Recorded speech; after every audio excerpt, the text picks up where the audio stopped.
of the crop. Nobody does it better. Maybe you are so money and you don't even know it. I understood that reference. Morning, Mr. Hammond. Your mission, should you accept it, Steal and destroy. shadow disappear. Assemble the team. And here we go.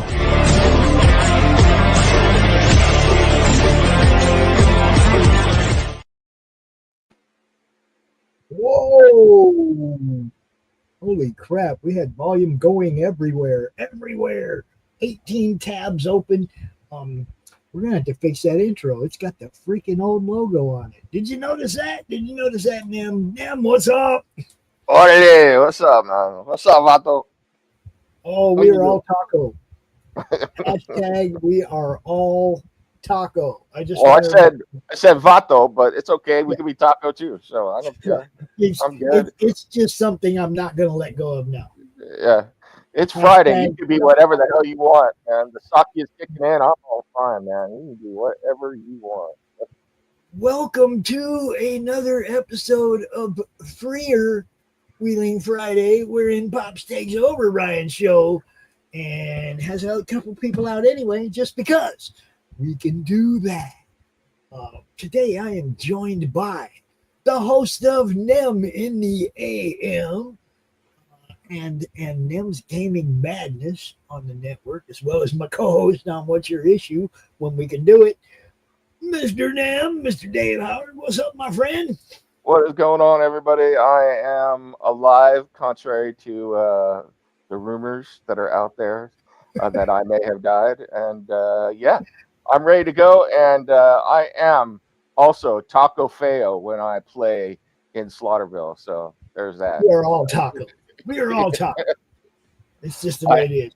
But I am the Taco Feo. So there it is. So. Yes. And we are joined also by the creator of the comic book Fisticuffs. And we are going to do a dive into this because I know, look, if you're a morning person, you caught this with Lori on Tuesday, right? And then you were on another show that we caught here on the network. And I'm like, man, dude's getting it. Yeah, you got to hit all these different audiences, right? So Ryan has the late night audience, the people that are up in the middle of the night, that can't sleep. And we pulled them in and we talked to them about the same stuff pretty much that we talked to other people about. Great indie comics. That's our favorite thing. One of our favorite things. Great indie comics. Bread and them both have great indie comics. Not only ones that are completed, but stuff in the works that is amazing too. Look, guys, I'd be on camera, but my granddaughter told me that she can't look at me until my beard grows back in.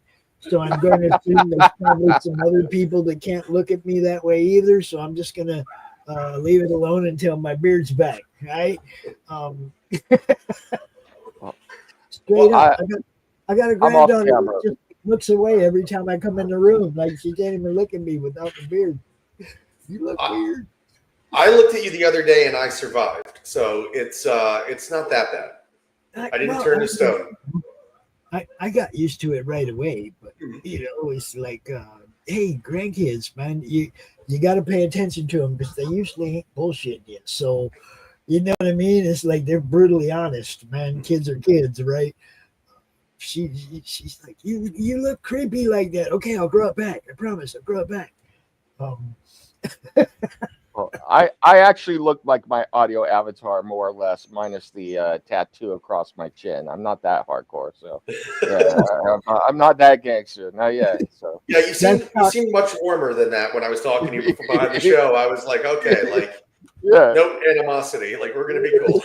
Yeah, this is Taco Feo right here. That's Taco Feo.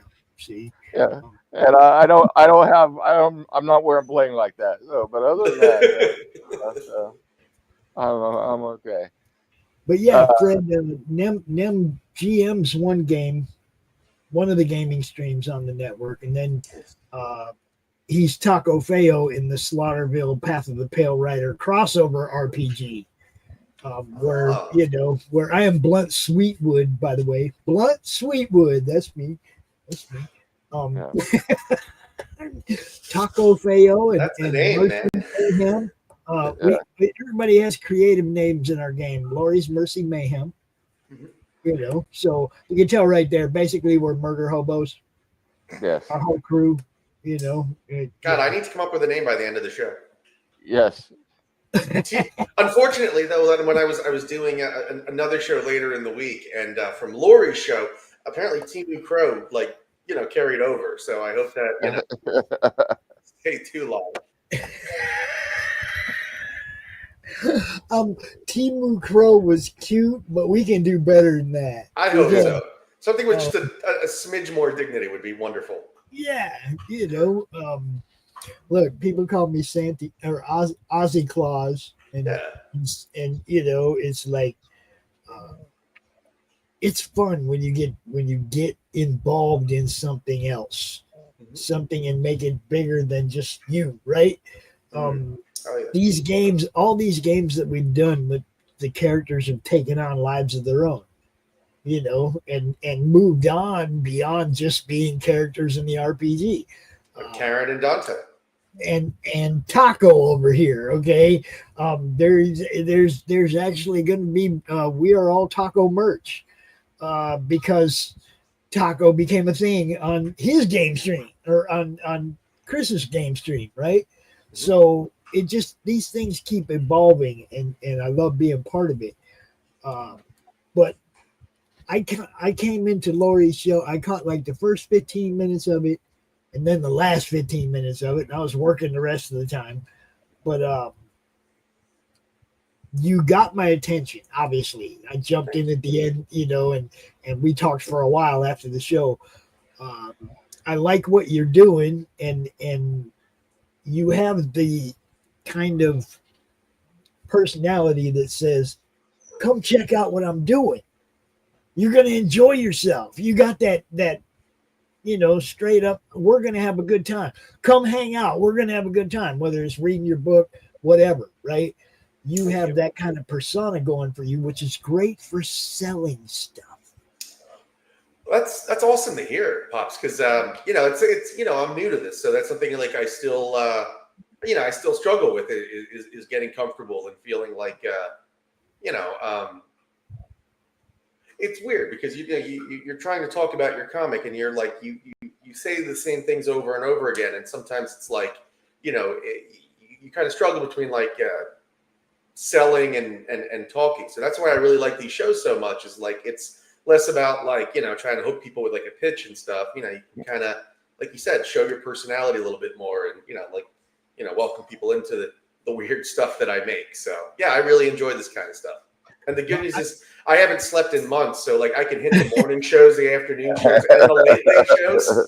Because when you do a Kickstarter, you don't sleep. Like you roll over in the middle of the night, you check your campaign, and then you wake up and you either celebrate or you like obsess. So you just don't sleep. At least I don't. I hear that. So yeah. Even the campaign like ours, we're selling the book everywhere. I can't keep up with what Amazon's doing and what Ingram Spark is doing. I can look at that campaign though. I can look at that and I can see exactly what's going on there, but it's not the only place that we're selling. So I just have to not do that. You know what I mean? And just let things happen, right?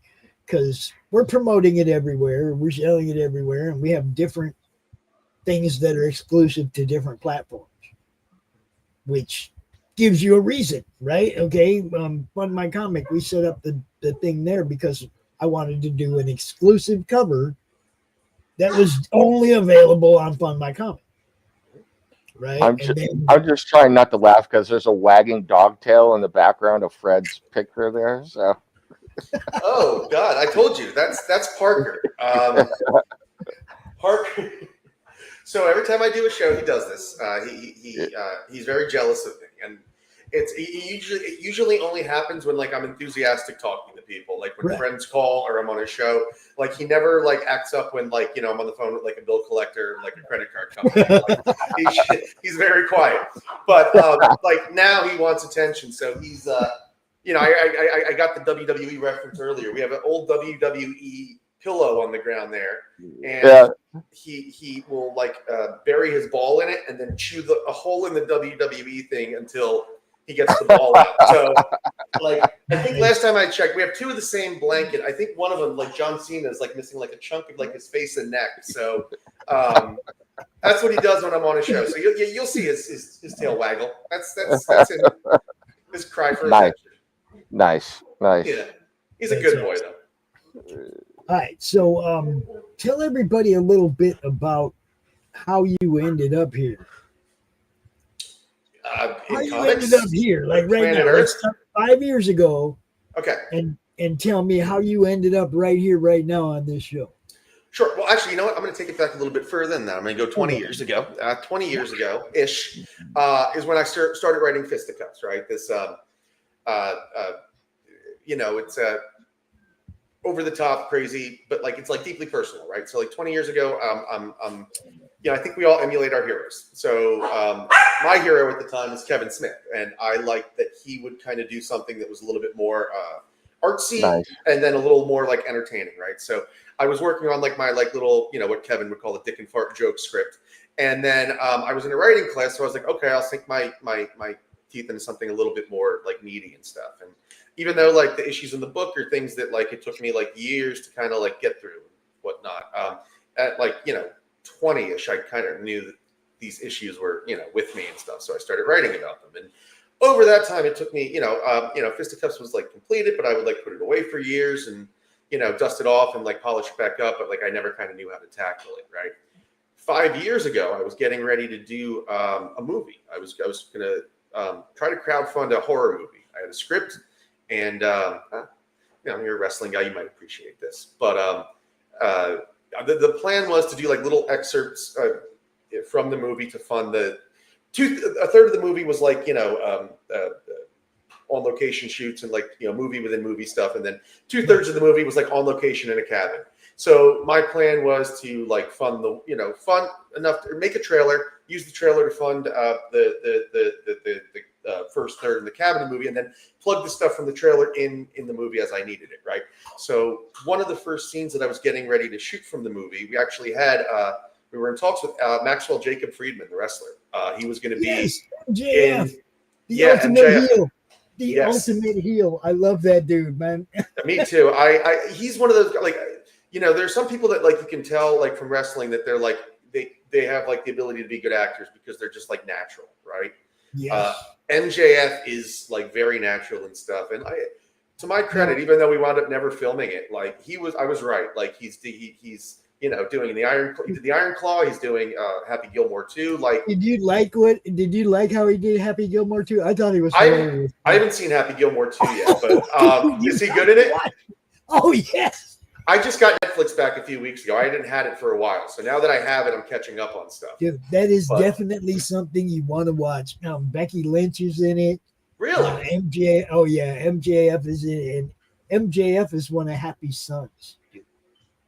It's freaking hilarious, bro. You got to watch it. I was disappointed that he was only in Iron Claw for just a clip. Like, because he was playing, like he was supposed to be Lance Von Erich. And if you know the Von Erich story, Lance is an amazing story. Like they tried to pass off a non-Von Erich as a Von Erich, and like the fans turned on him. It's like, it's fascinating. And they didn't really get into it, right? They just kind of, the movie, did you guys like the movie, by the way? I'm talking to two wrestling fans, clearly. Mm-hmm. Yeah, I did.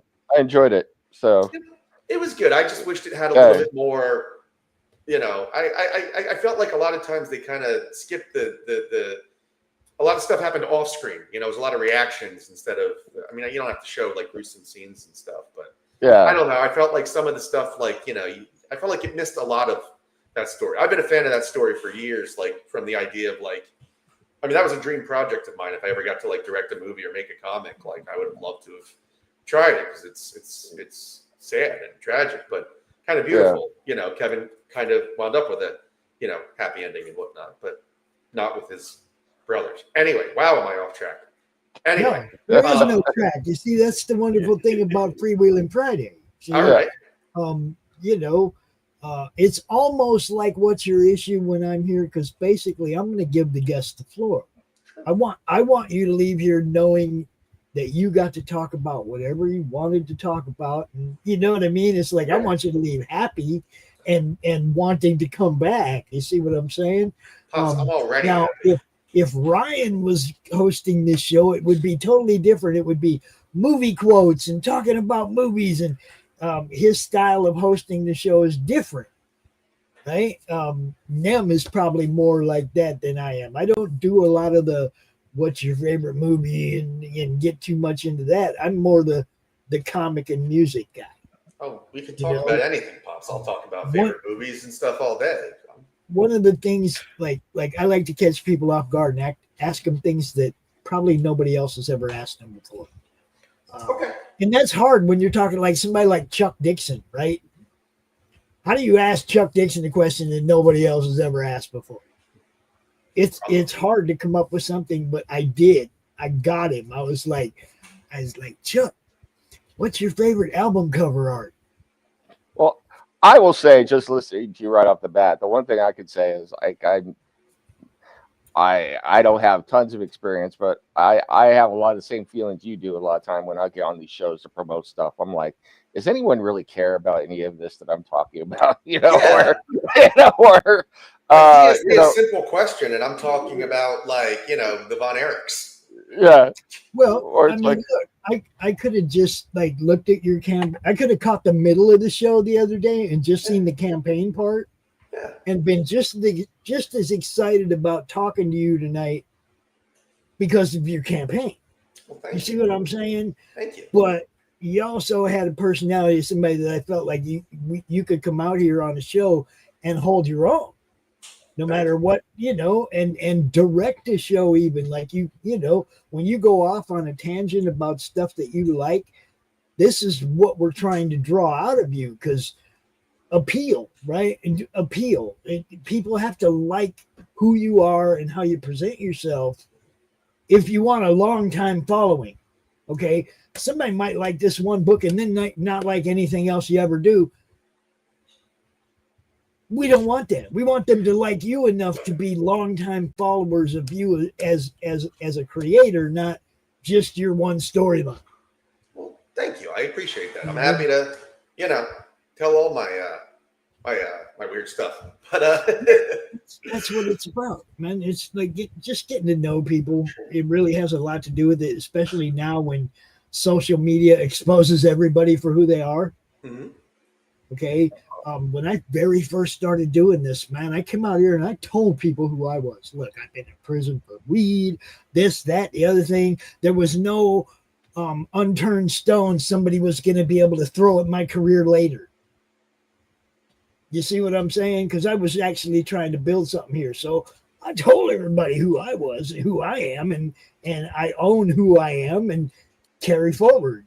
A better person now than I was then. So whatever, Yes, I mean, that's, well, I don't want to say, like, again, I don't want to feel like I'm selling or something, but like, that is really what like Fisticuffs is about, right? Like it's a very, I mean, it's funny how many times like people, I mean, Lori especially, like, was very much about how like he's the worst, but like I like him kind of thing. And like he's almost like that, I joke, I reference Seinfeld a lot, right? It's like, it's an institution in my house. It was an institution in my house, so much so that like I resented it for years. Like it used to drive me nuts that like my family would like watch it and still laugh at it like it was the first time. I'm like, you've seen that one 9 times. But now like you get older and you're like, man, it's universal 2025. And Seinfeld references are still perfectly applicable to effing life. But so like Nick, the character, is like, I'm gonna double up on the Seinfeld references here, right? Like number one, he's kind of like the Kramer, he's disgusting and repulsive and all that shit, but you can't look away because you want to see like, what's going on. And like Pop said, that's like it's uncomfortable how much of that shit, is me for like, my 20s and beginning of my 30s and most of my 30s probably. We keep getting better as we go, but like I have this kind of theory that like, we all kind of are doomed to repeat some version of the same mistakes, right? We kind of are, we have like certain vulnerabilities and tendencies and we fall into them. But like growing up, I think, is trying to reduce like the damage of them, like the extremity of them, and trying to like space them out, right? So they don't happen so often. So you like see shit happening and you're like, nope, I wouldn't do that. I'm going to walk around that one, So, that's what this character is, right? Is he's like really like unlikable. He's almost in the way, another good example I use is almost like Peacemaker, right? Like Peacemaker is not, he does villainous, awful, heinous things and shit, but like he doesn't, especially the show uncovers that he didn't have a malicious soul, right? It's a shitload of nurture, right? Like in the shit that he was exposed to and the environment that he was in. So some people, and another good quote, right? From like, if you ever saw the movie Moneyball, when Billy gets the speech, like some of us, we all get the call to grow up. Some of us get it when we're 15, some of us get it when we're 50, but it comes to all of us. And that's this character, right? Is like somebody that's like not there yet, not wanting to, and like almost like responsibility and problem and things are like foisted onto him, and like his gut reaction is to run in the opposite direction. And this kind of story is about when these things start happening and like his true character comes out. Because that's the other thing about him is the other Seinfeld reference is he's very much a guy that, thinks that he's like Alex from A Clockwork Orange or like Slim Shady or somebody that's hard. But he doesn't realize he's like closer in character to George Costanza, right? He's more weaselly and more selfish and self-important more than anything else. Like if he has one sin beyond, anything else, it's self-importance, that ability to rationalize your problems more than anybody, and like, and to make yourself and your problems more important than the other guy. And this story is really kind of a humbling one, but it's, again, it's done in a way that's very Garth Ennis and very like, Preacher and the Boys and lots of, visceral explosions and inappropriate shit and just the kind of stuff. So that it's like, last thing I wanted to do was write anything that was like preachy. Like I'm fun first when I write my stories. And this is a fun, explosive, crazy fucking story, but it's, it's got some, weight underneath of it. Can I do my spiel from Lori's show the other day? I love this one, right? I not only want you to do that, but if you want to share the campaign and pull it up and show the people what we're really talking about. Hell yeah. So yeah. Look, guys, this is some really good stuff. If you're coming in late, you haven't seen this, you didn't catch Lori's show the other day, Fisticuffs is slick. You're gonna like it. It's smooth. You're gonna like it. I promise. I just sent the link, Pop. See if you got it. See if you can throw it up there. Oh, you're putting it on me? Studio chat. I'm worse at this than you are, I swear. I don't know shit about technology. I am. Man, all right. Kickstarter is so dumb. I got admin. I can do it. Thank you, Dan. Thank you. I already got it. All right. I just I've found that sometimes while people are talking about something, I'm stumbling around trying to catch up to whatever it is they're talking about, as opposed to being, dang, what's up with this way this page looks? It's huge. I'm gonna have to make this smaller or something. What the heck? It looks like gigantic. There we go. Oh, go. Come on. I'm looking at the campaign. I'm trying to decide what the art style reminds me of, and it's a mashup of a couple of things. I like it. Yeah. But I'm trying to put my finger on there. It's reminding me of a couple books, but I can't remember. I don't know if it's because it's late or I'm old or the stocky or what's going on, but so we get a lot of comparisons to like, McFarlane and Sam and Twitch for Stan's style. I mean, Stan has that. Stan the artist, Stan Yackey's amazing. And let me just take a second to say, I mean, I think Fisticuffs is beautiful. I think he knocked it out of the park. I mean, it's like, I'm just a fan of this, but I'm working on another project with him. And then I've seen this other project, Swan Song, he's working on. Holy shit. I can't say enough. Like if like I could buy stock in an artist, like, based on their talent, like I'd put my chips on him, man. Swan Song is beautiful. The stuff that we're doing is beautiful. Like Stan is the best. And Robert was our colorist and Timothy C. Brown is taken over and is doing it in the same style. Like Robert has he does Spawn. So, I mean, the Salmon Twitch comp is very valid. I totally get that. I like to describe Stan as like a naughty Jim Lee. I think he's got like the kind of like forms, and he does like the superhero. He does everything his style is like very like a messy precision. And I like that. And then the colors that we developed kind of reminds me almost of like a Dario Argento film, right? Like very atmospheric, very evocative of like the mood and like the setting.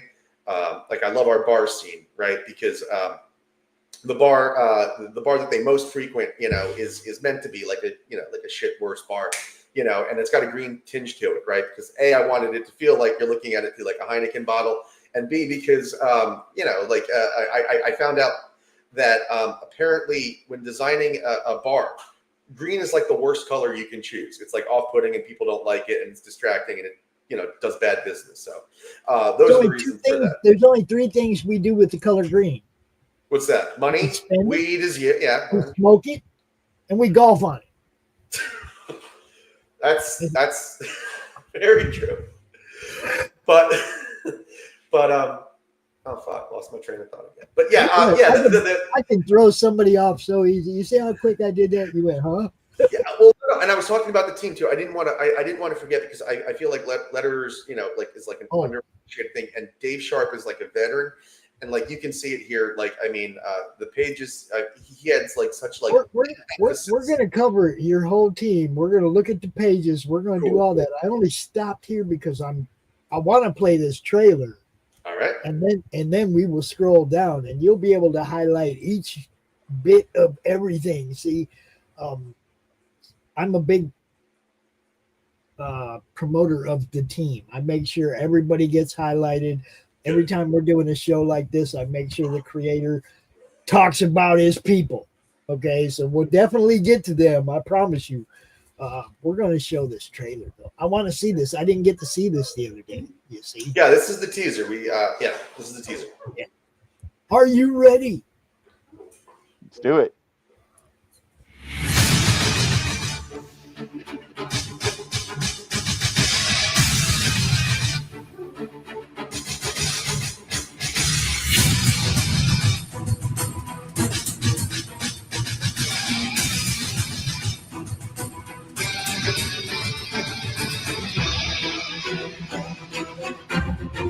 Did I mention it's for mature audiences?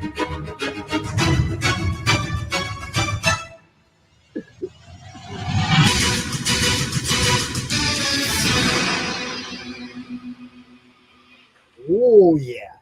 All right. So yeah, mature audiences, guys. It says right at the top of the page, not safe for work, mature 18 plus content.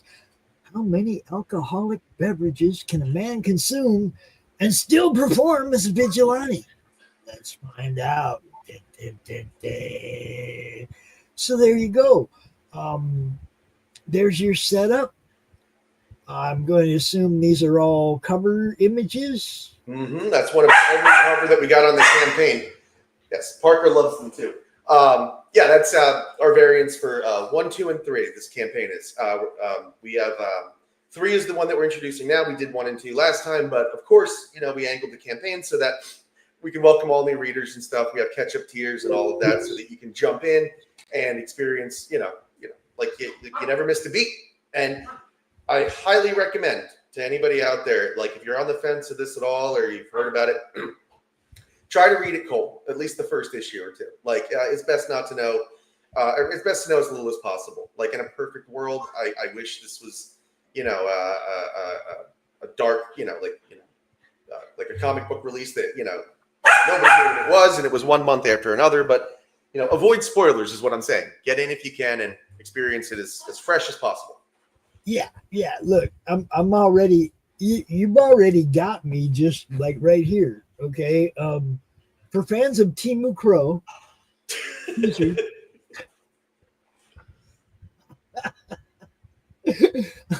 you knew that was coming, right? I'm gonna lean into it. It's gonna be my new thing. I don't mind. There you go, fisticuffs. Here we go. All right. So um, Nick Rourke goes hard pregame at the court-ordered meeting, get completely lit at the pub, and then end the evening with a spicy one-night stand. But what should have been the night of his life derails and things take a deadly turn. Nick will be forced to confront his inner demons, otherworldly monsters, and apparently a gang of cosplayers. Here we go. I like it. Having spent last weekend in the shoes of a cosplayer, you see, this is hitting me from every side right now. Yeah, So- I'm glad, and it's like I can't wait for people to get to that scene. Like it's one of my favorite. Like 3 is one of my favorite issues in the series. It may be my favorite because it's definitely we get to lean into some of the crazier shit that goes on. I'll be right back. I'll be right back, guys. Hold on. Sure. Okay. Okay. So right here, right now, you have who is your pencilist? Who did the art itself? Staniak, and he's the one I was talking about earlier. Phenomenal to work with. We have and we'll get to this later. I hate to keep jumping ahead of you, Pops, but like I said, Stan and I are doing another project right after this called Metroidvania Black. It's like a dark, grimdark fantasy story. Right. So when we hit, because we're going to, and we're going to think positive. When we hit $3,000, we're going to unlock a 10-page preview of that. So you'll get to see the next thing that Stan and I are doing, and you get to see Stan really kind of cut loose with the fantasy and the monsters, and just like really, be his full self. I like that. I wouldn't go 10 pages though. Mhm. I'd make like a little 6-page preview, make it into a printable ash can. Okay. That you can like as a stretch goal, right? So it's paid for, so you get the money to pay for doing that, printing up that extra little thing, right? Right. But I'm a huge fan of ash cans. I know a lot of people that really like ash cans, and they make great previews of your next book for a physical backer. You know what I mean? Yeah. But I wouldn't give them 10 pages. That's almost half your book. I wouldn't give them that much. Oh well, these are going to be oversized, Pops. This is us. This is me and Stan getting to have a little fun here. Okay. So No, I think the first issue is like 30 pages. I was looking at this 22 page and I was thinking, No. There's half the story, No. Yeah. 6 pages is usually decent for any preview, even like on a campaign page. Okay. I would never give anybody more than 6 pages. And if the first few pages are really hot, I wouldn't even show them on the campaign page. If that stuff you're using to grab them by the throat in the story, I would say that for the people that buy the story.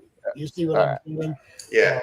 I wish I got that advice a few days ago, but yeah, sure. It's great. I just backed you. I gave you I got my catch up here. So. Oh, thank you, sir. I appreciate that. I hope you enjoy it. Thank you. It looks good, and you know what?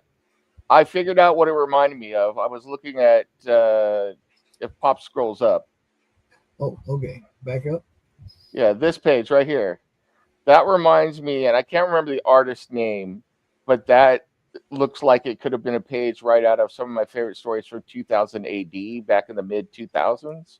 So, yeah, that's a wonderful compliment. I don't know if you mean it's like literally one book or just from like a 2000 AD story.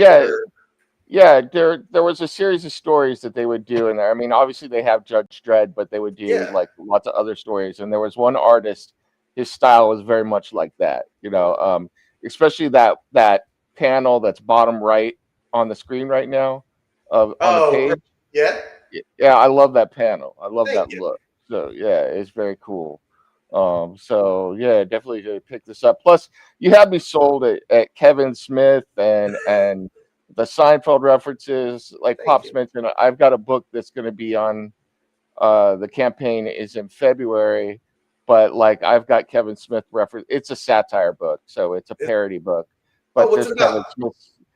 It's called Space Monkeys, parodying like the old Sea Monkey stuff, but it's a parody of all sorts of science fiction. So it's got Mel Brooks references and and references to Dogma and Ball Rats and Star And I will Wars say and all sorts of stuff. Dogma, So, yeah. So you Dogma mentioned is my Dogma. favorite Kevin Smith movie. Yeah, What's I that? think Dogma's mine too. Dogma, Yeah. that's my Yeah. favorite Kevin Smith movie for So sure. yeah, like at one point, when they're trying to figure out how to destroy the ripoff star, which is one of the things in the movie or in the book, they have to consult the Leonardan prophets. If and Yeah. so the Leonardan prophets are de-thawed out of carbonite, and they are bluntmite and sonic. So yeah.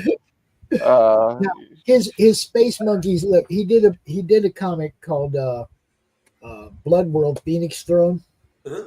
right? And Blood World what? Phoenix Phoenix. Throne, Yeah.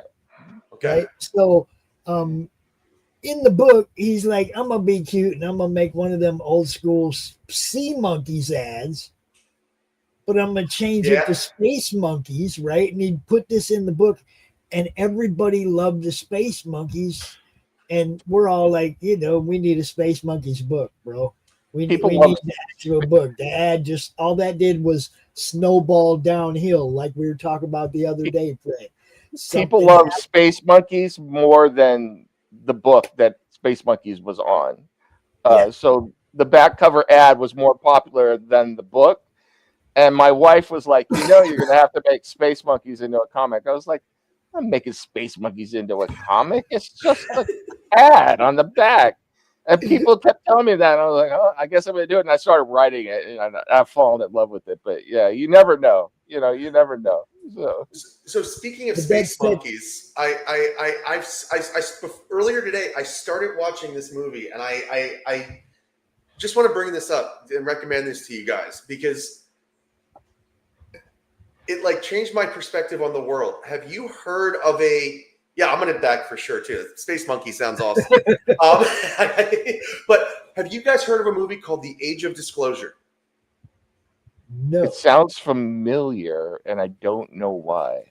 It came out today on Amazon. I bought it. It was my birthday gift to myself from a few days ago. So it's basically and it's totally legitimate. It's like apparently the movie's going to be it's the odds-on favorite to win best documentary this year.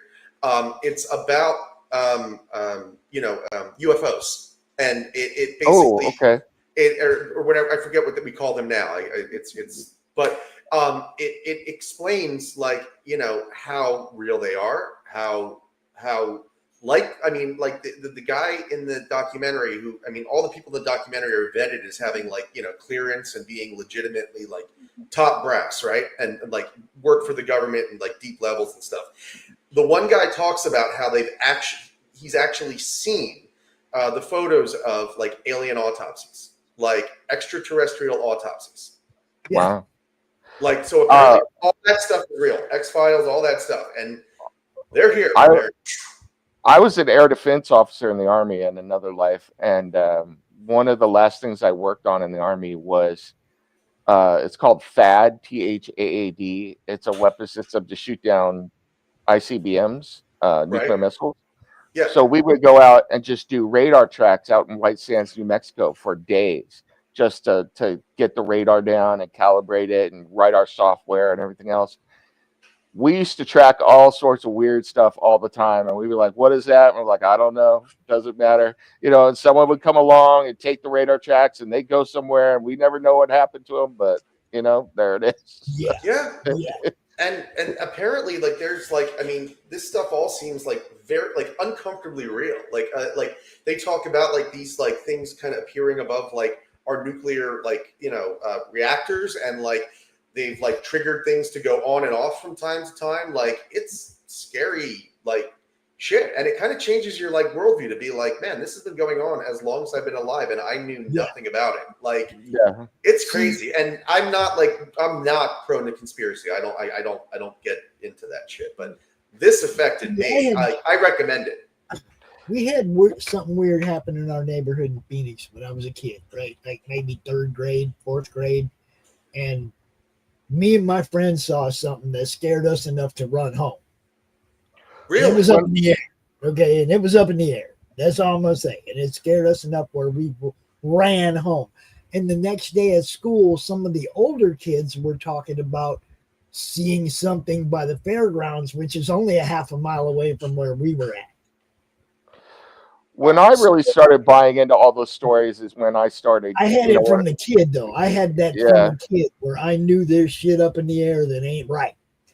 I was always fascinated by all that. Like I read all that as a kid and everything, but when I really started to really pay attention is when I was in the military and started hearing about all of the different people who are, had a lot to lose by talking about it, saying about the stuff that they saw, so, That's the guy in this documentary, Nem, is 100% that guy. And they talk about how as soon as he came out and he had to, and what I like about him is he seems completely reputable. One of the main guys. He talks about how even now he does not disclose classified information. He just he had to step down from his position, and he just kind of pointed people in the direction rather than blow whistles or things like that. Right. So you can say that that's loophole or not. I don't think so. I think that was probably the right and the way he presented it thing to do. But man, there's so much uncertainty that I didn't know about. They were talking about in the documentary. Do you know that we don't use radar anymore,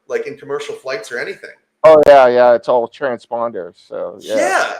What happens if there's a they said, just something inexplicable, scary? Well, that's why Yeah.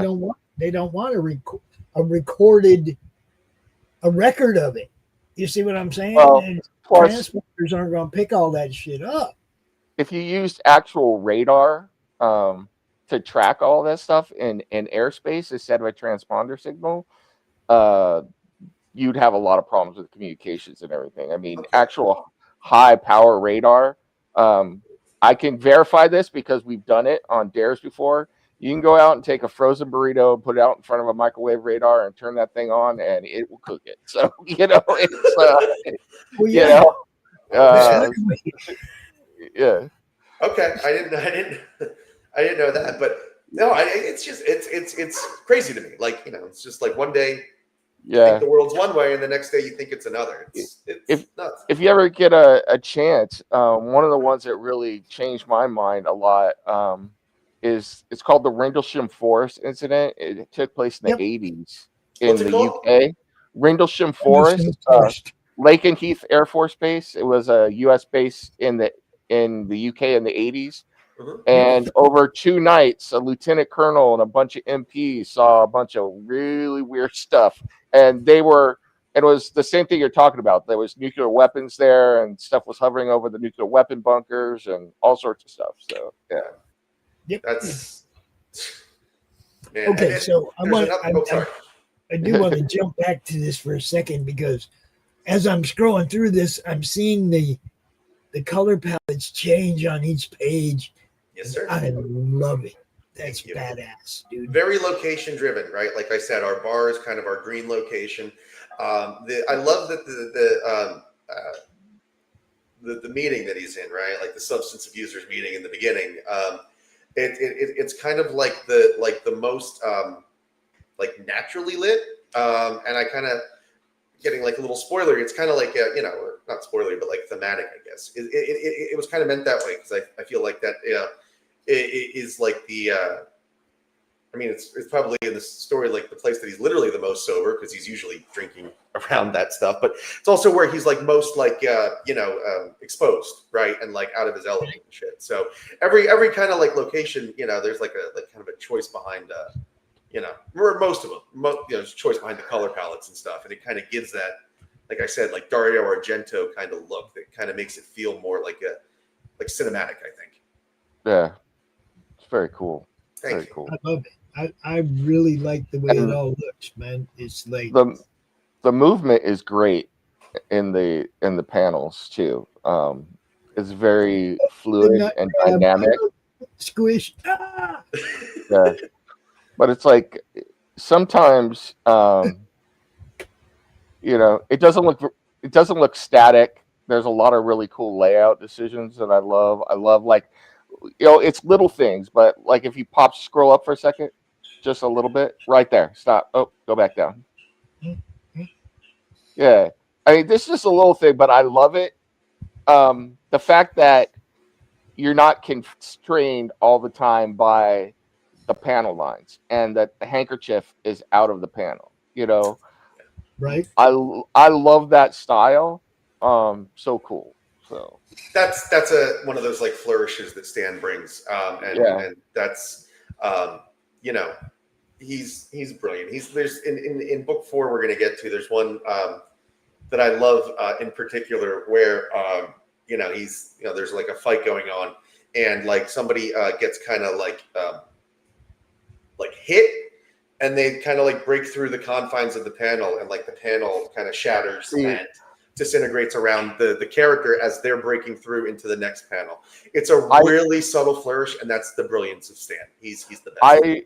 I love the same thing. I do the same exact thing. In the new Space Monkeys book, there's a fight where somebody gets kicked from one side of the page to the other side of the page, and then drops down to the bottom of the page, and then rolls into another panel. You know, so it's like, I love that stuff. So it's so much fun. I want to bring attention to something else.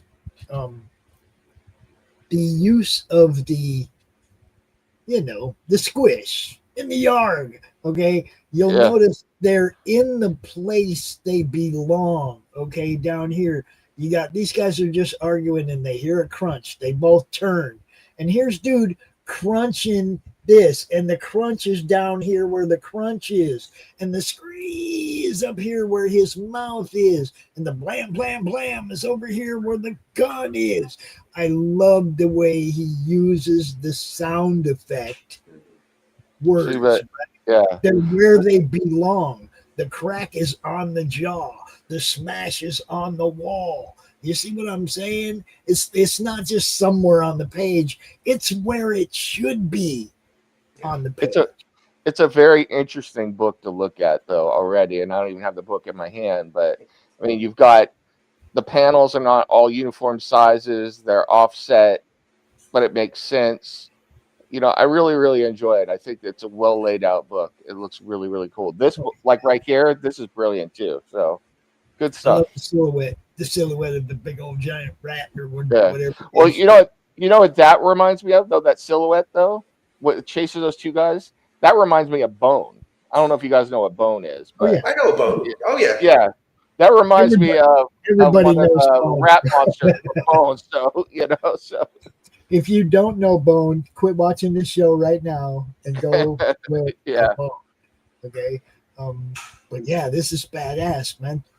I really like, and then you bring in this girl who out of nowhere has a completely different look, and it's really cool. Then all of a sudden you're taking me, this reminds me of, I'm sorry that I keep referencing old things, but it reminds me of Cool World, where it's like you have very cartoony stuff, and then it's like all of a sudden there's a very hyper realistic, character as well, so cool stuff. Yeah, and I look forward for you to reading the book too, because you'll see. I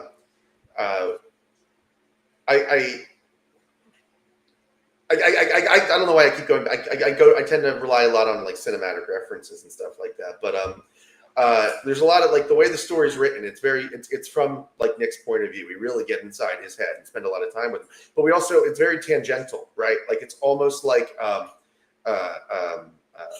an Edgar Wright movie, It's like, or if you ever saw Spaced, right, which is like one of the greatest underrated shows ever. Like if you guys have not heard of Spaced, Google Spaced. It's brilliant. But it's like very you can bounce from like the main story to like a past story to like something like else going on, and like depending on like how the story felt to him. Like there's like a I think we saw in the trailer a little bit of like the football scene. Like it feels like he's getting hit by somebody, and it feels like very like a nuclear explosion, or or whatever. It's very what's the word I'm looking for? That's like palpable, like you're really in with the character, and I can't wait. Like I can't wait to get to like book 6. And another cool feature about Fisticuffs is that it's drawn. Books 1 through 6 are complete. Stan finished those, and 4 is being colored right now. And we have a slate for 4, 5, and 6 for next year. So there's not like, I have no other purpose in life but to finish this book. So this will get done. If you invest in 1, 2, and 3, you don't have to worry about never hearing about the end of the series. It is a 6-issue miniseries with a beginning and an end. There's no bullshit. It's not, and it's, here's another thing that people have asked me, and I can swear up and down, it is not a fucking, fuck it. It's, whatever, I can curse. It's late night. Yeah, late night. Yeah, it's 1, right? Anyway, whatever time it is. But it's not like fucking Saint Elsewhere, the show from the 80s where it's like all inside of a snow globe and shit. Like it's a real story. It's about a real character with real, personal and, world ramifications. So I got to ask you though, you mentioned something that's about from his point of view or how he's experiencing it. Is it like a stream of consciousness? Is it a unreliable narrator thing like the life of Walter Mitty or something like that, or is it more of different vignettes into his life of what's going on, or all of the above, or none of it? Like I'm completely off base. So yeah, no, I think it's I think you're onto something with the vignettes and I think it's and this is kind of the joy of it. It's like if I think of it as like this guy is thinking / telling like his thoughts as these things are he's processing things in real time. The way because I talk about how like the story is about a very self-important character, right? So the story is from the perspective of like how he's processing things in real time. Like we start with him in the AA meeting, and he's like, I fucking hate these people. They're whiny, they're pussies, and apparently they're all filthy. Whatever. Like he's like, you get like inside his head, like from a resentful point of view. So again, I think the best example that I go back to is like it's like a Clockwork Orange. If the guy thinks that he's like charming and charismatic like Alex DeLarge, but he's more of like like a sad child, he thinks he has like an edge and a depth that he doesn't have. So it's presented like that. I've often described this story as like a noir, and the reason. And I remember watching a documentary on noir once a while ago, and they were talking about Double Indemnity in particular, but noir in general is usually about a narrator sharing the one time in their life that they did something adventurous, right? And how it backfired. And there's elements of that here, right? Like we talk about it this should be the night of his life, right? Like he's out and he's going to close it out with a one-night stand. The blonde girl thinks he's funny for whatever reason, and like it's going to work out. And then it derails. And it's how he processes what comes after, and how it's influenced by his character. It's very character driven, but again, it's presented from the point of view of like a guy that thinks he's way more charming than he is. I think we're simpatico right there, because on top of the comic books, I have a noir horror novel that's out, and one of these days I'll write the sequel to it. But yeah, it's like I know what you're saying when you're talking about the way noir is. So yes. I mean, if you're familiar with like classic, like noir, like that's what Double Indemnity is. He's like this square insurance salesman, and this one time he gets a little too forward with the girl, and it leads into this, this plot, right? So yeah, I think I've always liked that. Like I don't know if that is like a hard and fast rule in noir or just something that I saw in that documentary that I've just absorbed and used over the years. But like I've always thought of it as like it's the time that the guy stepped out of line, and how it worked out for them. There are some great movies like that too. Especially some comedies. One that comes to mind right off the top of my head. There's a Bob Hope movie that's a noir comedy called My Favorite Brunette. So I've heard of it. Yeah, I haven't seen that. I've heard of it. Yeah, it's good. It's good. I love old movies. So when I can't sleep, which a lot of the time I end up watching old movies a lot. So yeah. But what's your favorite old movie? I just like to ask people. My favorite is probably, this is going to sound so cliche, but I like The Cat and the Canary, the one with Bob Hope and Paulette Goddard. I also like The Maltese Falcon, Casablanca. Is great. I love Metropolis, which is really good. I love the original Nosferatu. I haven't seen the remake yet, so I don't know how I feel about that. But I just like movies, period. So it's my thing. So we got to talk more about that. I'm a huge old movie nerd. Yeah. I'm one of the people that like argues that I still argue that Citizen Kane is the best movie ever made. I hated that movie when I was in school. Like I thought it was boring and plotting, and I didn't get it. And now I feel like I do, and I love it, and I love even the story behind it is even more interesting than the movie itself. Like Orson Welles is like a fascinating figure. And sad, like really sad. Like he kind of became his own character. Yeah. Well, there's a lot of movies like that I never really appreciated as a kid, and then I got older and I learned to appreciate it. Like I remember the first time someone tried to have me watch Gone with the Wind, I thought I wanted to like jump out the window, and then later on I came to appreciate life. Plus, I love old TV too. It's like I could watch Twilight Zone or Dragnet or you name it. I could just watch, especially a lot of those old shows all the time. So, I love that stuff. I watch Gone with the Wind every few years because when I first got into like old movies, my mom got me that because that was something that she identified with when she was a kid because it was on TV all the time and the stuff. But and I love it, right? Like as a movie, like you watching, you're like, wow, holy shit, what they were able to do at that time. But man, like they all suck. Those characters, like they're all, they're all the worst. And I, you watch it now, and it's like, fuck, man. Like Ashley is why would anybody want to be with Ashley? He's the worst. Although I have to say, my favorite really is old time comedies. No matter who it is, Martin and Lewis, or the road movies with Bing Crosby and Bob Hope, or Cary Grant movies. I Was a Male War Bride, or which is hilarious, which is Cary Grant, or another one is His Girl Friday. I love that movie. I love His Girl Friday. Yeah. So wow. That, I love how like rapid fire the dialogue rattles off on that. Yeah. And like it's almost like it's so rhythmic. Like I love like just the way that they like. And Rosalind Russell almost sounds like a typewriter herself, and I love that. Like it's so cool. And the dialogue, the fact that I would love to know how much is written and how much is ad-libbed. Yeah. But it is so good, and it's like when I write, it's the kind of dialogue I want too. I want it to just float. It to be this back and forth, and it's like just to be able to write something like when I write science fiction, I hold Dune up as my my Hail Mary, or my goal. If I could write something as good as Dune, I could die happy. Same thing. If I could write dialogue that's as snappy and quick-witted as some of that stuff, I would be happy. So. Which Dune? I was going to ask. And by the way, His Girl Friday is actually one of Quentin Tarantino's 10 favorite movies? No, I didn't know that. Know that. Yeah.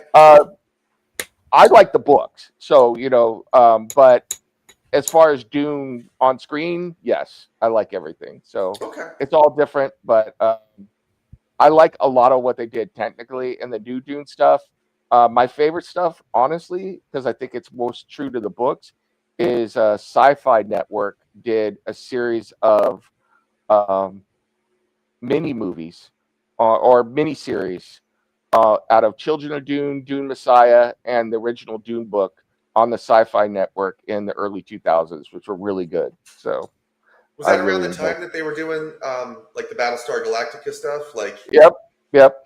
I think I remember and also that. Warehouse 13, another great show.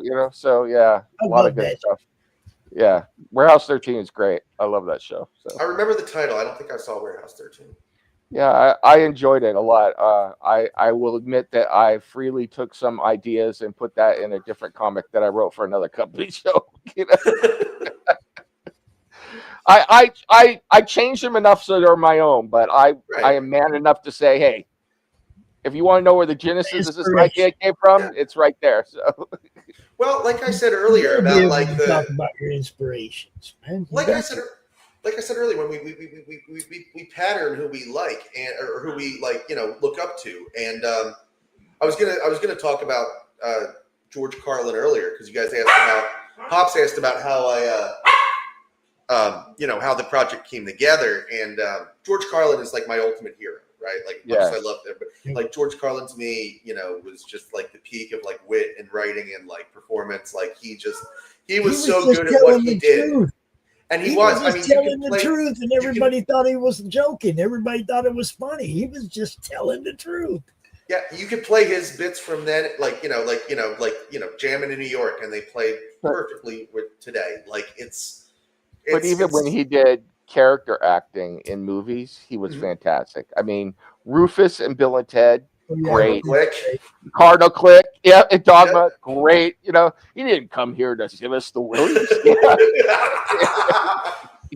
Yeah. But that's the thing, right? So there was an amazing documentary on HBO. I don't know if you guys had seen it, George Carlin's American Dream.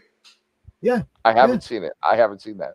So they were talking about his heroes and stuff. And when you mentioned Bing Crosby earlier, I was going to say how I saw White Christmas for the first time. I believe it was last year.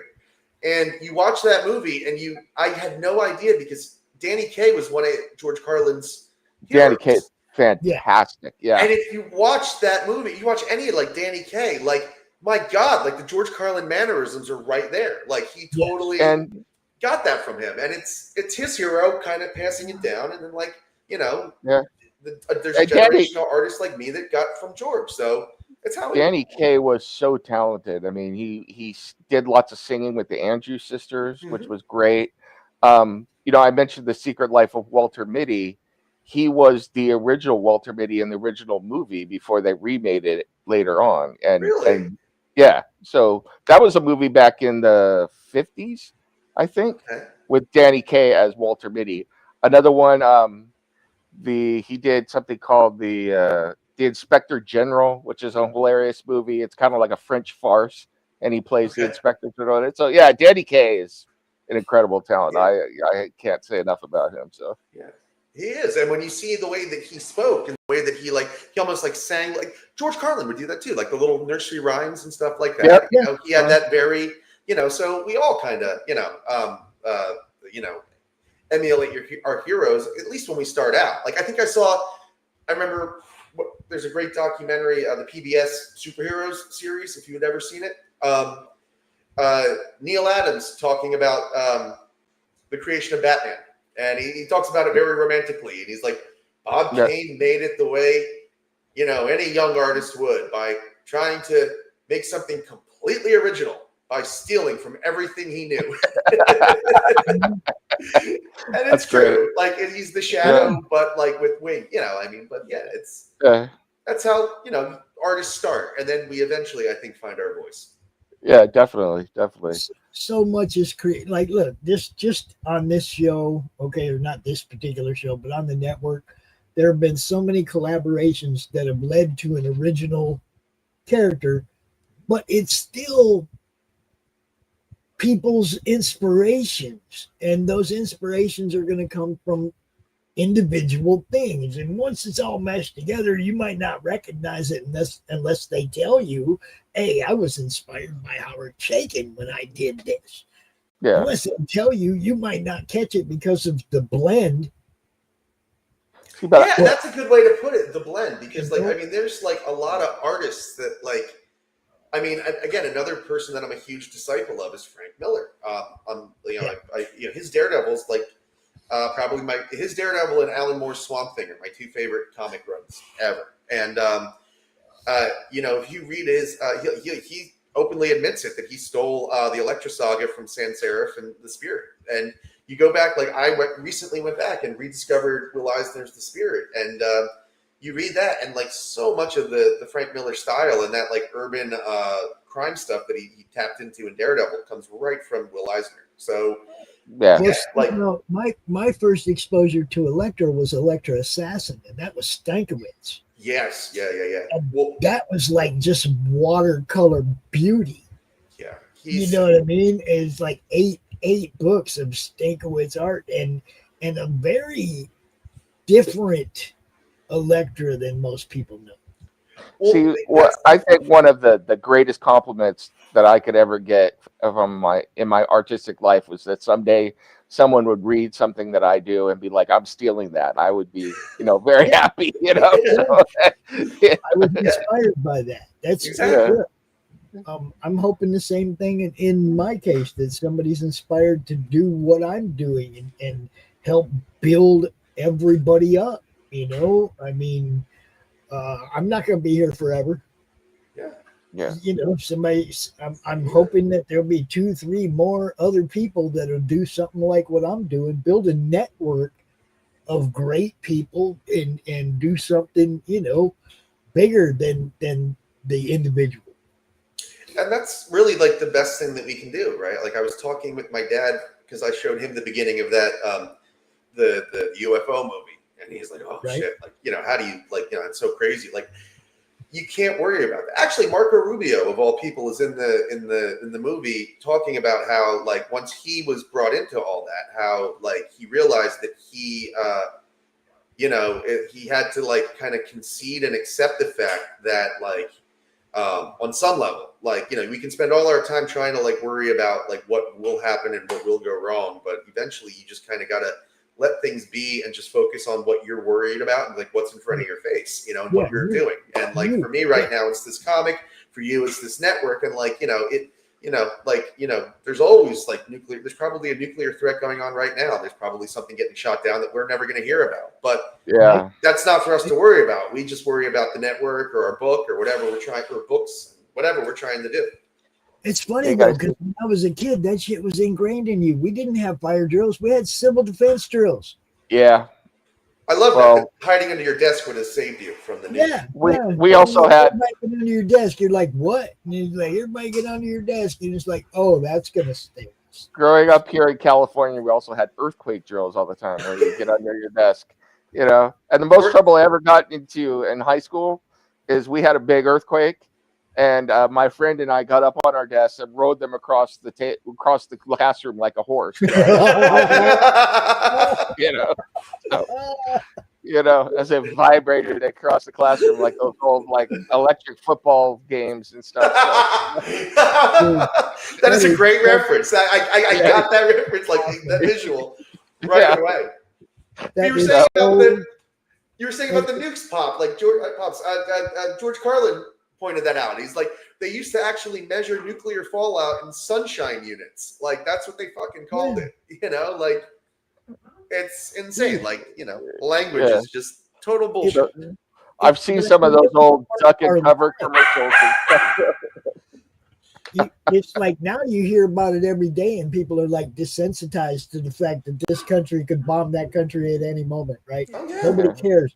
Back then, they drove it into your head when we were little that, you know, hey, the whole world could end tomorrow because we're in a Cold War with Russia. Nobody knows what's going on. And every other movie was about it, you know, War Games, you know, Red Dawn, you know. There were so many, dude. There were so many. Well, we mentioned earlier, I just got back on, you know, I told you I just got back on Netflix. Have you seen this, what's it called? Oh my God. A House of Dynamite? No. What's that? Oh my God.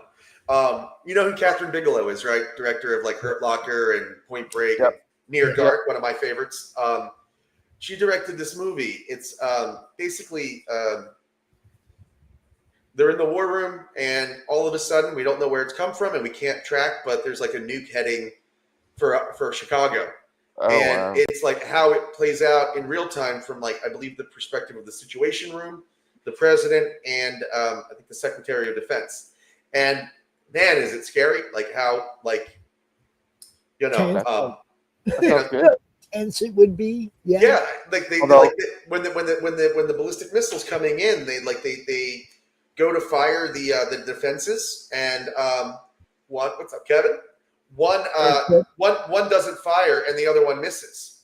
And but the one that like they shot while they're missing, they're like, you know, what do we you know, what are the odds of that one taking it down? And they said 50-50, and the one guy goes, $60 billion for 50 fucking 50. Like it's crazy how like at risk we are that like, even if it happens, like all our safeguards are just, well, as someone I'm sure you know, man. Yeah. I worked on those weapon systems. Believe me when I tell you how difficult it is to hit something that's coming in at that angle that fast. It's right at you. What are you gonna do? You know, I mean, the fact that they said 50%, I'd say like, you know, you hitting like you said, a moving target, I'd say 50% is, you know. The best way someone described it to me one time when we were like starting off on the project, it's like writing a computer program to hit a BB falling out of space with another BB. So crazy. think about Yeah. and so it's pretty crazy. Although I have to say, my sarcastic mind immediately when you said war room, I started giggling inside because immediately I go to the line, "There's no fighting in the war room," So So the crazy thing is, I was watching another documentary recently, and they said Doctor Strangelove is basically a documentary. Like that the way that all that shit plays out is kind of how things would have played out during the Cold War, and without the exaggerated characters, like that's pretty much what we're stuck with. So crazy, fuck, man. Fuck. And now everybody's like, "Oh well, if it happens, it happens." Like nobody even it. You were talking about people being worried about it, and it's like it's so in the news that this country got bombed by that country and then blah blah blah blah blah, that somebody actually throwing a nuke at somebody else isn't so far out of the realm of possibility anymore. Well, that's the interesting thing that the movie points out is like there's an entire class of people like that. I mean, that's one of the things is like they come into the war room and they like no fighting. They pull like one person out and they're like, all right, you're coming, and there are people pre-selected to go to the bunkers and ride it out and stuff. And to go back to George Carlin, there's a big club and we ain't in it, guys. So well, not to get too maudlin, but I remember, sometimes my kids will ask me about stuff that we would do as a matter of course in the military. And I'm just like, you keep them insulated from a lot of it. But I remember the first time I told my kids about, the training we would do, psychological training as officers, because one of the things we had to do, and it was an exercise, was if you run out of testing kits and you're in a chemical warfare situation, you're taught to take the lowest ranking and least important member of your crew, force them to take off their mask and expose them to to the air to see if their chemical weapons are gone or not, and then watch them. So you have to be prepared to do that, so it's like, it's just one of those things that when somebody who wasn't in that environment and didn't grow up in it and wasn't taught that, when they hear that, it's like, that is the worst thing I've ever heard in your life. That's my reaction then. I'm like, Yeah, and then when you stop and think about it, you're like, it really is, So you got to order somebody to take off their mask in what could be a deadly situation. Yeah, and dying, I won't go into the details. It's not pleasant. So I was gonna say, like, what happens when he dies? You just keep running out of litmus tests. You just keep like, is it better now? Is it better now? Yeah. Wait another 12 hours, do it again. Another 12 hours, do it again. Yeah. Man, that congratulations, man. Even after that documentary, I think that's the darkest thing I've heard today. Like, that's fucking dark. Yeah, it's really crazy. Friday, and here you are, I was commissioned at 22, and it's like, you're 22 years old and you're going to be possibly ordering, this to, an 18-year-old kid, or freshman when you were in high school, man. That's fucking crazy. Yeah. So, wow. Yeah, it's crazy stuff. So, that's a fucking comic, man. You write that comic and people they'll be like, what the fuck, dude? You should write that comic, sir. That's Lori Calcaterra said the same thing. There are times when I have thought about writing a book about my time at West Point. And I've told her some of the stories, and I'm like, who's gonna want to read that? And she hears some of the stories, she's like, you gotta read it. So it's like, yeah.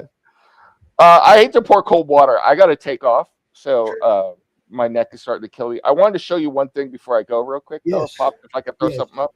So get this out the way for you. There you go. I want to show you that is the cover from Lupon's for Space Monkeys. So oh my god, that's awesome. Isn't it? When's that? Wait, so what? That's the one that's coming? Yeah, the campaign drops in February. So yeah, I'll be back I'll be back in that right away, man. That's fucking cool. Yeah, so that is what's going. It's exactly what you can imagine. Like it reminds me of like. I was gonna say the hilarious thing is that people like showed their excitement for the Space Monkey ad And then them went, okay, I'm going to create a whole world around the space monkeys with the hierarchy and a story, and we're going to actually do this. And it's like, it takes a very creative mind to take something as simple as a joke ad that you did and then turn it into something for real, you know? I mean, it's still going to be a satire story, but dude. The guy who's holding the mace is the Kevin Smith character that is Blunt Might. And then the guy and the shit, I see that. Yeah, the guy in the suit is Jay, so that's Sonic. So so yeah, that's fucking cool. I love the little C3PO/Bender there. Yeah. It's good stuff. I'm telling you, these guys. Look, I recognize talent. Remember, I told you that the other day, Fred. Yeah. I said that when I was talking about you. You see, and I feel the same way about them and everybody else in the network. Man, it's like I like to think I recognize talent. Some of you guys are just all the way out there, man. I totally dig everything you guys do. It's the way it is. Carrie had a question real quick about my horror novel. It's out of print at the moment because I'm in between publishers. So I have bought all the remaining copies, and then I'm going to be taking it to Amazon and to another publisher. Plus, Lori, we will see. And Lori Calcaterra is going to take the remaining copies that I have, and they're going to become special edition hardcovers that I'm going to sell. So, she's going to rebind them. Awesome. Yeah. So, but I'm adding some more stuff to it because my original publisher didn't want me to put a lot of the really gory and scary stuff I wanted in, so I'm putting it back in. So, dude, just talk to RJ, man. He'll put you out there right away. Yeah, I did like a bunch of police reports, and I wrote a couple chapters on the serial killer that comes before the book, and a bunch of other stuff. So I'm going to add that in. So that's cool. Sounds very Watchmen. Nice. Yeah, it's I was watching the news, which is always dangerous, and there was two people yelling at each other about something, and I said, if the devil ever, really wanted to destroy us, the way he'd get us to destroy us is get us to destroy ourselves, and so that is the basic premise of the series of books, but this first book in particular. So yeah. So the book is the first one's called The Long Game. It's very, gentle fare. The opening scene takes place in a double homicide outside of an abortion clinic where a woman shot a woman coming to get an abortion, and then she's beaten to death by a mob, and then you come to find out that the whole thing is part of a larger conspiracy. So, very, easy fare like that. So. I mean, from the pen of a Bob Hope fan, if I've ever heard of one. Yeah, exactly. So, but I got to point out real quick with Carrie here, with wonderful Carrie here, that in the UK it is 5:20 in the morning. Yeah, Carrie is hanging out with us. Okay, Carrie, are you up late or up early? I think it's up late. I think it might be up late. She's been with us for a while. We have always around on Friday, so But yes, we love Carrie. She's awesome, guys. All right. I am going to say goodnight to you guys. I'm going to go hang out with my wife a little bit before she passes out after being with kindergartners all day. So, and I will talk to y'all later. And can't wait to see the books, Fred. Thank you so much. And make sure you connect with me on social media, or we'll make sure we do it afterwards if we're not already, because I want to be aware when Space Monkeys drops. Absolutely. If you're in the madness, you'll know, bro. I am. Right. You'll know. Thank you so much. I'll talk to you guys later. Have a good one. Later on, them. Good night. Bye. Now, I did want to make sure that we talked about everything. Sure. Like the shirt. Yes, sir. Like the shirt. Look, there's a whole bunch of stuff that I just kind of glossed over while you guys were talking, but there's this beautiful foil cover. Not yet foil. It's foil when we get to 3,500.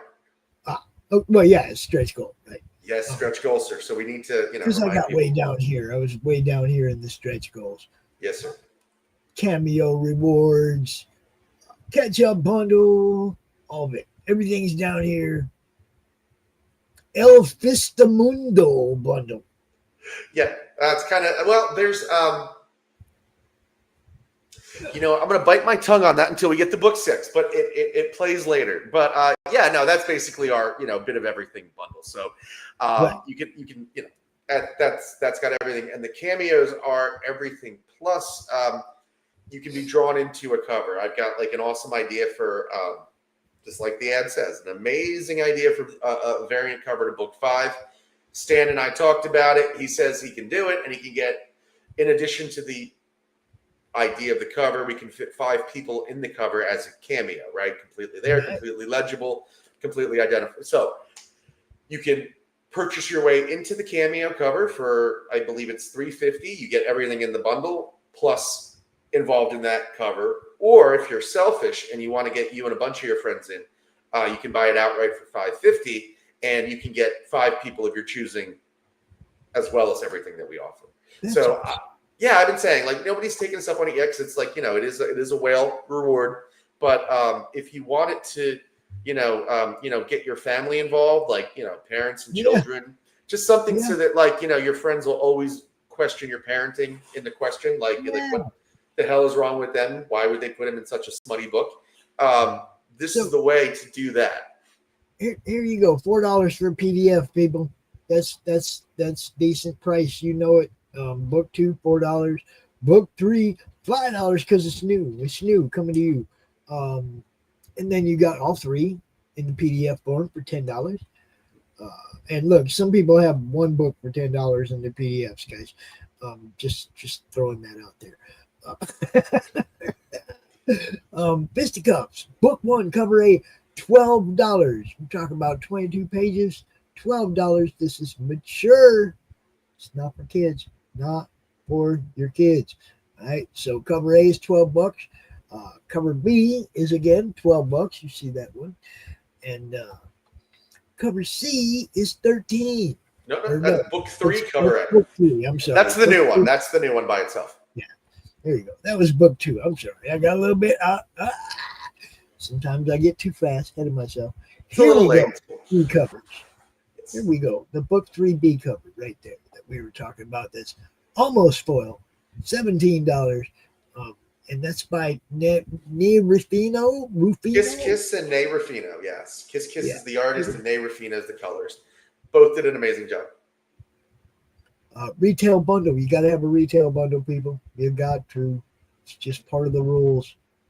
I even have one for the Ozzy book. You got to have a retail bundle. How else are we going to get the retailers to put our books, the comic store? How are you going to get your books on their shelf if they don't know? And you got to cut them a deal, too, so they can make money, and that's what you do. You cut them a deal. Fisticuffs, book 3, cover C. There you go. That's the one that's limited, and that one where it's only available for the Kickstarter campaign. So it's going to be printed to order. So say we sell, 17 or 70 of them. That's the fixed amount, and they'll be vaulted. And I will never print any again, on my word, because that's what exclusivity and collectability is all about. So if you believe in Fisticuffs, me, Kiss, or anybody in the team, that's the one to back. And like Pop said earlier, if we hit $3,500, it becomes foil. Yeah. And there you go. There's your catch-up tier for all you people that are new to this, like me. This first time I seen these, man. So here you go. You can get all 3 right there. And again, more retailer stuff. You got to have that. 1 through 3B covers.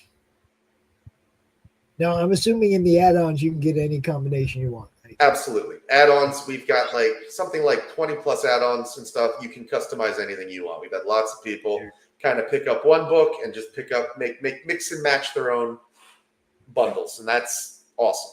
It's really cool to see what people really respond to. The variant covers have been great. People love what we're doing. Sometimes, man, it's like, look, I'm a A cover. I'm a A cover guy because I always feel like the guy who did the work on the inside should get the A cover. Me too. You know, so A cover is always the first one I look at, but it's not always the one I get. Well, that's But the it's fun part always the about. first one I look at. You know, I think that's the fun part about them, right? Is like, you know, the variants is like the first, you know, the first cover is like, I think the one that like is closest to the issue and what it's about.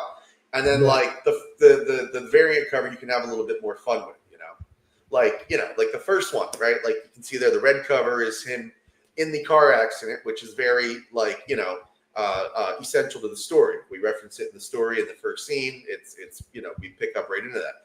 The cover, the B cover to that one is our Demon in the Bottle homage. So it's the same thing, right? We're both saying in both of them, like, hey, he's chaotic and it's, this is who he is. He likes his booze and he likes his drugs and his porn and his comics and all that good stuff, right? So we kind of do that theme in two different ways. So that's the fun of doing the regular versus the variant. And as you can see, man, Stan and our team, man, they do a beautiful job on all these. And like you see there, that middle one there is our safe for stores version. We have an unsafe version of that Stan did that is just like eye popping. Like everybody that sees that one, that one right there, that middle blue one there.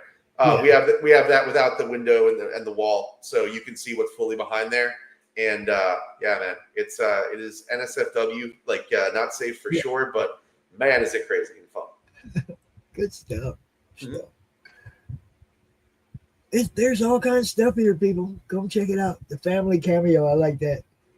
Get everybody in there. Mr. Cups catch up early bird discount. You missed that. Yep. Too late. Okay, the rest is early bird stuff. Yes. Very, very nice looking campaign, my friend. But thank you, sir. It went up. Yeah, it's always nice. That's the beauty of the Kickstarter campaign, right? Like, like just that little tick up and you're like, man, I did something. Damn it, me, tease. When does the campaign end? Campaign ends Wednesday evening at 9:55 p.m. Eastern time. Pop said we're gonna, drop the link in on the live stream that you guys have that day. But there's actually 3 different live streams Wednesday between 8 and 10. Cool. And they all overlap each other. So I will be jumping from stream to stream, dropping your link in each one. Thanks. But I think you were probably still invited to go hang out with Ed and Dash if they were doing a show Wednesday. Well, I'm doing Ed's show tomorrow, and I can't wait to be on that because he was talking. Yeah. Saturday morning coffee talk, comic talk. See what I mean, Pops? Like I'm up now, and then I'm going to do I'm doing the night show, the morning show. Like when you do a Kickstarter, like you don't sleep. It doesn't. That's right. I keep using the joke, and I'm sure people are sick of it, but like I'm aging like Lincoln in the Civil War over here, man. Like my face is like sunken in, and it's not looking good. Look, she said, "Fred, damn it, Fred." Her purse is crying, and I don't think you have international shipping for this. I do. Oh, I do. To the UK? I ship to the UK. I thought it said shipping to US only or something. No. There, I think there was one. Oh, the T-shirt is US only. Oh, okay. Because I don't. But no, we ship to the UK, and maybe your purse is crying because it wants fisticuffs in your purse. Maybe it's no. I'm just teasing. Oh, you better. But it's yeah, and like Pop said, I mean, if if your purse is, we have digital, we have all kinds of stuff for you to try and test drive. But UK, I ship out to UK, no problem. Yeah, look, I have to be able to smell it. Sniff what? I yeah, and I'm actually because after Lori's lead, I'm now starting to really only back campaigns that come with hot sauce because that's the kind of add on that I want. I love that we're able to combine comics and food now. It's beautiful. I found 2 different people at the Comic-Con I was at in Grand Rapids that were selling hot sauce. So have you had Lori's hot sauce? I will. Oh, me too. Oh my God! I will sell that hot sauce so like I will scream from the highest fucking mountaintop about how good that hot sauce is. It Her is sauce is weak. right bro. amount of spice. No, It's got her that sauce right is hit. weak. So good. Oh, She that little can't call apple. that- no, she can't call that hot sauce. Why? Not spicy It's enough? not hot. I'm just saying. Shut up. At It the is. same It time, is. no, at the same time she made that, Chris also made some Madness hot honey mustard, Mhm. and 35 ounces of this hot sauce had nine Carolina Reapers ground up in it. 35 ounces had 9 Reapers ground up in it. It was hot, like the label said, hot sauce, not weak sauce. Pops, when you said Carolina Reaper, and I can like my mouth is watering. I'm Yes. a spice guy. He was Yes. talking earlier about Taco Feo, right? I'll tell you a little Yeah. story. I used to work in a like a Tex-Mex restaurant, Right? and most of the line cooks, I believe, were Guatemalan, and I loved my food spicy, right? So like anytime that like I would get my lunch and stuff, I'd be like, I'd remind them, and I'd be like, "Come on, like make it spicy, man, make it like spicy." And he's like, "See, I burn your culo," which means Yeah, I'll burn your asshole. And I'm like, "Sure, see, burn my culo, burn it, like load it up on spice, man." I love spice bullies. I love people that just throw all the heat in. That's my shit, man. I love spice. I lived in Phoenix for 35 years, man. Huh? I lived in Phoenix for 35 years. I've had Mhm. some of the best Mexican food you could possibly imagine. Yeah. And I'm East Coast originally. I'm New Jersey, so like we had like amazing like Chinese up. Oh god, Chinese food in Florida is not the same, dude. Oh, bro, But see, it hurts. you know that hot mustard sauce that McDonald's used to have? They have it. Oh, I love it. Yeah, They well, have it. it comes and goes, right? Sometimes they have it, sometimes they don't, right? Mhm. That was what I started with. I wanted something like that, but I wanted the honey mustard, but I wanted hot honey mustard. I wanted it so that you taste the honey, you taste the mustard, and then your ass burns. Yeah. I There you wanted go. to taste. This I is what wanted you to need, Pops. taste- Habanero honey mustard. Oh yeah. See, that's not hot enough. That's what I'm Habanero saying. honey mustard. Carolina Reaper honey mustard. But you said you wanted the flavor. I was going to say this one's got like that blend. It's this one. This one is like at a store bought sauce. This is closest to the McDonald's hot mustard that I found. I All I'm actually saying. make a pretty good I make a pretty good brown sugar hot mustard like that. That the really? kids like. Yeah, that the kids like. Even my grandkids like it. Even sometimes they'll be like, "Grandpa, make some hot mustard." It's okay. But the Reaper recipe, that was Chris's from Slaughterville. Yeah.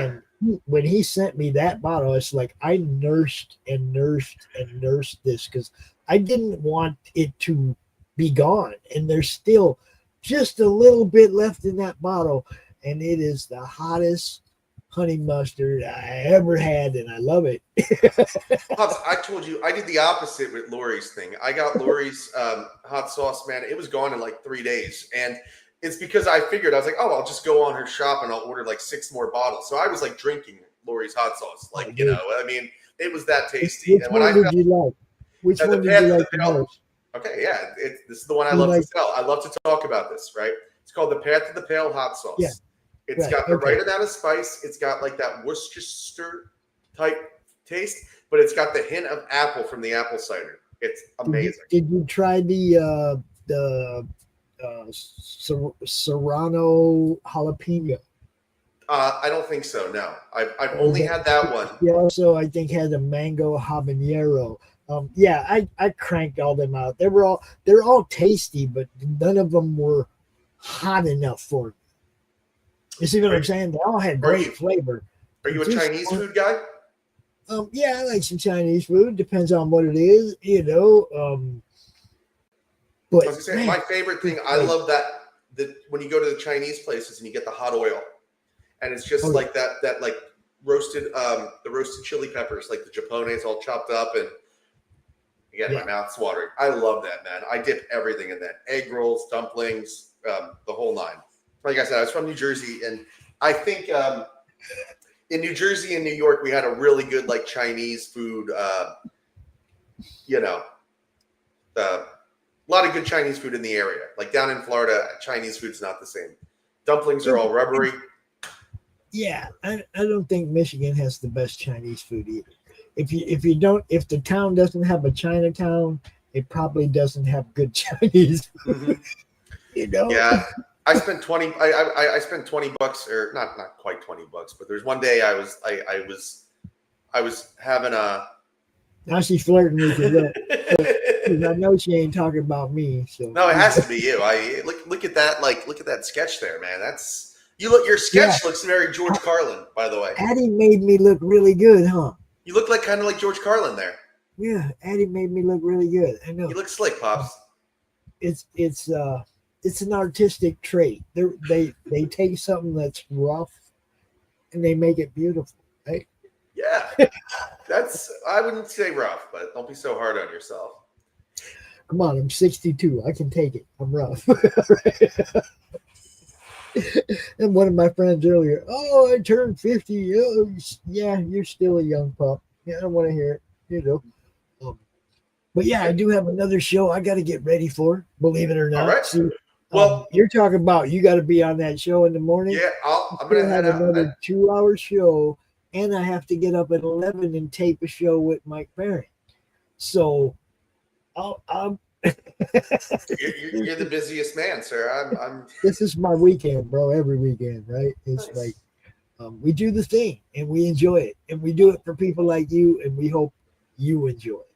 I've had a blast today, and Pops, I'm down, man. I'll be down here or down here. I'm around anytime you need a guest. Just reach out, and if I'm free, I'll pop on, man. Because this kind of stuff is fun for me. I love talking about hot sauce and aliens, man. That's my shit. And this is the whole thing. This is the kind of stuff I'm looking for. People that actually can come out here and do this. Yeah, I'm here for you, man. I got this. If you want to do a UFO show, I got you.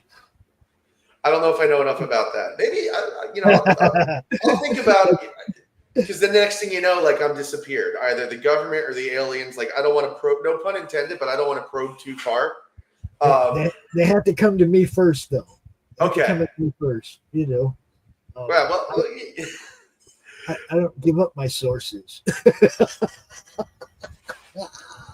How I'm giving up. I'm right here. Like, I mean, I'm talking to you right now. Like, if they wanted me right now, like, it's funny because Ryan took the night off, and I could have took the night off, but then I'm not serving my community. I'm not serving my people. This is what I do. So thank you for coming out and giving us some of your time. And we'll see you tomorrow morning with Ed. Absolutely. Thank you. And I hope you have a great time with him. You hear that, Carrie? So tomorrow morning, or tomorrow, like 12:30 p.m. Eastern. So dinner time for you, Carrie. They'll be out here again. You can check them out again. And Carrie, if you like fisticuffs, I saw you mention earlier, would love somebody to be one of the first people to do a piece of fan art for us. If you want to do fan art and share it, we haven't had fan art yet. So that would be amazing. That would be very flattering, but no pressure. Just if you get to it and you want to do fan art, we need it. She actually loves doing fan art. She did a little CRoM for me, or 2 or 3. Yeah, she loves it. Yep. See where she goes. She's like, "Oh yes, I will." She loves doing it. That'd be great. I love that. Thank you. And we'll make sure that you see it. She'll tag you in the madness. He is in the madness, Carrie. So you can find it really easy. Yeah. That's how we do it, people. Everybody, tune in about 20 minutes from now, and we should have a late night art attack with Jerry and Raul. I don't know. I haven't. I think so. Yeah. Okay. He sent me the stuff I need. All right. I'm gonna go set that show up. Y'all have a great night. We will be back here in about 20 minutes. 20 minutes. Holy crap. It's barely enough time to patch your next goal. Always power through it, people. Do the thing. All right. I'll see you later. Thanks, Fred. Great talking to you again, bro. Always. Thank you. Peace, everybody. If you missed the live viewing of any Madness Entertainment Group production, you can find all our content on Roku or as a member of this channel. We'll see you next time on the Madness Entertainment Group.